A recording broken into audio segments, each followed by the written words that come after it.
ዛሬ ደግሞ ስለ ጸጥተኛውና ብቸኛው እንስሳ ስለሱ እናወራለን። ሰላም ቤተሰቦች ሁሉ መልካም፣ ሰላም ወንድሜ ሁሉ ሰላም። ዛሬ የምናየው እንስሳ ኦካፔ ይባላል። አፍሪካ ውስጥ ብቻ ነው የሚገኘው። ከአፍሪካ ውስጥም ደግሞ በኮንጎ ሬን ፎረስት ውስጥ ነው የሚገኘው። የሚገርም እስከ 20ኛው ክፍለ ዘመን ድረስ ይሄ እንስሳ በምድር ላይ እንዳለ ማንም አያውቅም ነበር፣ ሳይንቲስቶችንም ጨምሮ ማለት ነው። ኦካፔ ከፊት ከዚህ ካንገቱ በላይ ስታዩ የቀጭኔ ነው። ከዚህ በታች ደግሞ የሜዳ አህያ የዜብራ ነው። ይገርማል እኮ የተፈጥሮ ነገር እንደው በቃ ፈጣሪ ያንዳንዱ ነገር እንዴት እንደሚሰራው።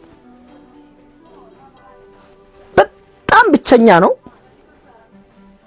እጅግ በጣም ጸጥታ ይፈልጋል። ራሱን ደብቆ ነው የሚኖረው ከማንም። ለዚህ ነው 20ኛው ክፍለ ዘመን እስኪገባ ድረስ እንዳለ እንደሚኖር አይታወቅም ነበር። ለየት የሚያደርገው ነገር ደግሞ ኦካፔ ደግሞ የሚታወቀው በይበልጥ በአንድ ነገሩ ነው፣ በምላሱ። ምላሱ እስከ 50 ሳንቲም ድረስ ርዝመት አለው። ምላሱን አውጥቶ ጆሮ ድረስ ማጽዳት ይችላል በምላሱ።